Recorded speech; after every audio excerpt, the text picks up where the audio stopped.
The next major figure is a titan in the history of science, Galileo Galilei.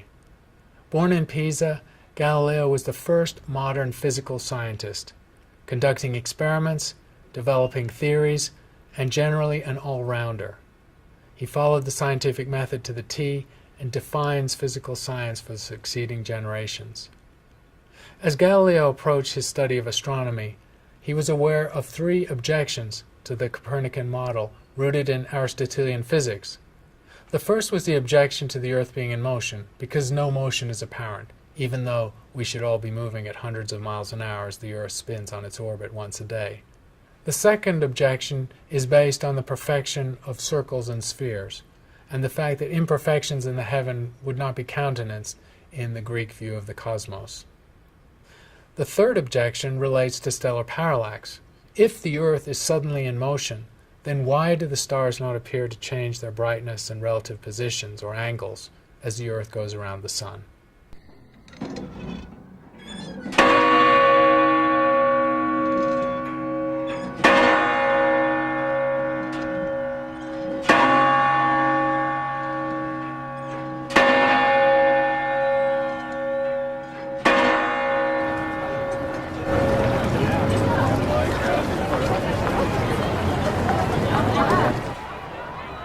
2,000 years passed before a revolutionary breakthrough was made by a mathematics professor in the ancient maritime republic of Venice. In 1609, Galileo Galilei demonstrated an instrument that would soon be called the telescope. From the tallest bell towers, he showed that this device could spot approaching ships hours before their sails were visible to the naked eye. Later, when he aimed his telescope at the night sky, Galileo discovered that the moon was a world with mountains. Jupiter had its own moons, and the Milky Way was a band of countless stars. Galileo overcame the first objection by coming up with a precursor of the modern physical idea of inertia, the idea that the Earth, as it spins and rotates, carries its atmosphere with it.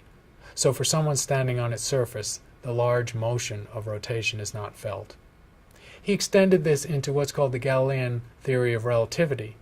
He conceptualized a situation where someone might be below the decks of a ship sailing on a smooth body of water, and in this sealed environment with no window to the outside might not be aware that they were in motion.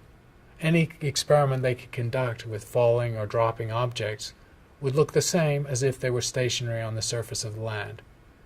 That was enough to convince him that the Earth indeed could be moving and carrying its atmosphere with it at the speed required by its size and rotation. He also recognized that an object in motion might stay in motion, which was against the ideas of Aristotle and also was a precursor to one of Newton's theories of motion. We think of Galileo as the first physical scientist for these insights, and in fact he did conduct many experiments with falling objects. The story of him dropping bocce balls and wooden balls from the Tower of Pisa is unfortunately apocryphal. It was written by a student of his after he died. In his laboratory, he conducted many experiments with falling or dropping objects, often using inclined planes to slow them down so he could see their motion better, and timing the situation with his pulse. These observations convinced him that the way an object fell had nothing to do with the nature of the object, that so-called light and heavy objects would fall at the same rate of acceleration. It's perhaps a little expensive to spend $50 billion in 2014 dollars to go to the moon to test out Galileo's idea, but it was indeed done on one of the Apollo missions. Well, in my left hand I have a feather, in my right hand a hammer. And I guess one of the reasons we got here today was because of a gentleman named Galileo a long time ago who made a rather significant discovery about falling objects in gravity fields. And we thought that where would be a better place to confirm his findings than on the moon. And so we thought we'd try it here for you. The feather happens to be appropriately a falcon feather for our falcon. And I'll drop the two of them here, and hopefully they'll hit the ground at the same time. How about that? It proves that Mr. Galileo was correct in his findings. The second objection to the heliocentric model was rooted in the Greek idea that spheres and circles represented perfection and so should apply to the celestial realm. But Galileo showed with his telescope that the sun was imperfect, that it had sunspots. He was also able to show by the differential rotation of the sun that it could not be a solid object. His telescope also showed the mountains, valleys, and geological features of the moon in extravagant detail, making it clear that the moon was a geological world like the Earth. And this observation alone removed the distinction between the Earth as a special world in space and other worlds in space. This is the beginning of what's called the many worlds idea. He was able to detect moons around other planets. So not only were the Earth and the other planets going around the Sun, but there were objects orbiting other planets, once again removing the specialness of the Earth as the center of everything.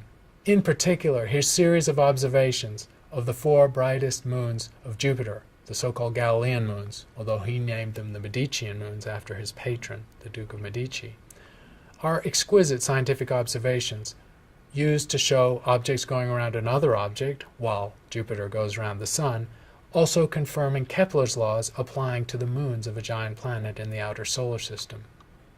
Galileo also was an innovator in the way that he published. Until the time of Galileo, scientific publishing occurred exclusively in Latin, and there were no scientific journals, so manuscripts were painstakingly copied or reproduced and passed around small communities of scientists. Galileo did 2 things. He published in Italian, the language of the common people, and he wrote his science in pamphlet form, or in short quantities. He also gave public lectures. So he made his science digestible to a larger audience, because he wanted to get these ideas out. The third objection to the heliocentric model was a lack of stellar parallax, the brightening and dimming of a star, or the change in the angle between stars as the Earth moves in its orbit of the Sun. This had never been observed with a telescope, and even Galileo could not observe it. Stellar parallax of even the nearest star was not first detected until 1824. But what Galileo could do with this simple telescope was resolve the milky gauze of the Milky Way into the pinpoint light of thousands or millions of stars. And he could calculate that the difference between the brightest and faintest stars he could see in the night sky was factors of hundreds of thousands, perhaps millions. And given the way light diminishes in intensity with distance from a source by the inverse square of the distance, that implied a difference in distance of the brightest and faintest stars, assuming they're the same kind of star, of a factor of thousands. So Galileo's observations literally gave 3-dimensional depth to the universe and convinced him that we lived in a huge 3-dimensional universe with the stars at enormous distances. However, the clinching observation for the Copernican model was the observation of the phases of Venus. In the geocentric model, all the planets orbit the Earth, and so Venus would have no change in its phases, no phases at all. But in the heliocentric model, Venus passes between the Earth and the Sun in one part of its orbit and is in the opposite side of the Sun to the Earth in another part of its orbit. So Venus should go through a full set of phases and also change its angular size depending on whether it's between us and the Sun or on the far side. Very clear prediction of heliocentric model. To the naked eye, Venus is resolved as a non-twinkling patch of light, but phases are not visible. Galileo was able to observe the phases of Venus, providing a slam-dunk affirmation of the Copernican model. And when he wrote this up in his pamphlet form in Italian, this was his center argument. While he was doing this, of course, he was making enemies with the Church. The Catholic Church had still stood behind the geocentric model and that cozy pact between humans and their creator. And Galileo was violating this with his very public affirmation that the Earth was not the center of the universe. To complete the story of Galileo, we need to know a little bit more about Galileo the man. A brilliant scientist, no doubt, but also a somewhat obstreperous and willful individual.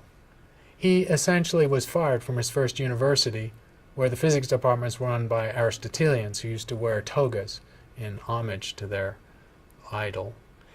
Galileo mocked the Aristotelians in their toga wearing so mercilessly he was essentially fired. At his second university, he was unable to get funding for his ideas. There were no research institutes funding astronomy in those days. So he went to Venice, the city-state, and one of the most rich and powerful places in Europe, and got funding for his work through a very ingenious method. To the Doge of Venice, the leaders of Venice, he didn't sell the telescope as an astronomical device. He knew that might have no interest to them. But he took them to the top of the Campanile in St. Mark's Square in Venice and showed them that with his telescope you could see an approaching fleet hours before it docked into port. Why was that important?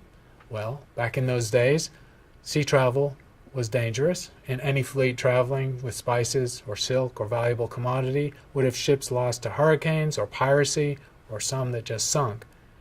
Armed with a telescope, you could see the manifest and recognize which ships from the fleet had been lost, and say, for example, the Nutmeg ship had gone down, nutmeg being more valuable than gold at the time, ounce per ounce. You had a few hours to walk around Venice buying up all the nutmeg when you were sitting on a gold mine. It's essentially the futures market. And the Doge of Venice and his confederates were quite well aware of the financial implication of the telescope, and so they funded his research. So as you can see, Galileo was a very savvy man, but he was not savvy in his dealing with the church. As he went around Italy and indeed Europe, lecturing about the Copernican model, he lectured as if it was the absolute truth, with no doubt. And yet there was some doubt. It was a model with evidence to support it, but it was not irrefutable at that time. In 1633, he was brought in front of the Inquisition, and Cardinal Bellarmine, the Pope's right-hand man, warned him very sternly not to teach the heliocentric model as the absolute truth. Just teach it as a hypothesis, he said. But Galileo was not happy with that. He was convinced that it was true. To accentuate the point, Bellarmine, before Galileo left, took him into a back room where the instruments of torture were on display. And believe me, these were not rusted instruments of torture. These had been used. Barely 3 decades before, Giordano Bruno, Dominican mystic, had been burned at the stake in the Piazza de Fiore in Rome for believing in many worlds and life on other worlds. So Galileo knew what the stakes were. He went off and continued with his work. When he was brought in front of the Inquisition the second time, he was forced to recant. In a visit to the Vatican Observatory, I've seen his confession. Apocryphal story says that under his breath he said, "Eppur si muove," but it really moves. But that's not clear. It looks like he genuinely recanted, and he spent the last 15 years of his life under house arrest, in not too unreasonable situation in a beautiful villa outside Florence. But he was a sad man, blinded by careless observation of the sun, writing up his work on physics, and somewhat isolated except for famous people who visited him in his villa. But the genie was out of the bottle. The Copernican system was adopted as fact, and in part because of the obstruction of the Catholic Church, the locus of science in Europe moved to Northern European and Protestant countries, and therefore Isaac Newton. The final page in the Galileo saga with the Church took a while to unfold. It wasn't until 1824, the same year stellar parallax was first observed, that Galileo's book was removed from the ban list. And since the Church moves in strange and slow and mysterious ways, it wasn't until 1992 that Pope John Paul II officially pardoned Galileo for the heresy of being right about the solar system. Galileo cements the Copernican revolution with his observation of the phases of Venus with his small telescope. But that's not all. He also shows that the physical universe is three-dimensional, with vast distances between the stars. He shows that the moons of Jupiter orbit Jupiter, and that there are other worlds in space, the beginning of the idea that not only is the Earth not unique, but there might be life on other worlds. There's pushback against Galileo's ideas, and he comes into conflict with the Church. But by the end of Galileo's life, the idea of the Earth as part of a much larger universe than the Greeks ever imagined has taken root.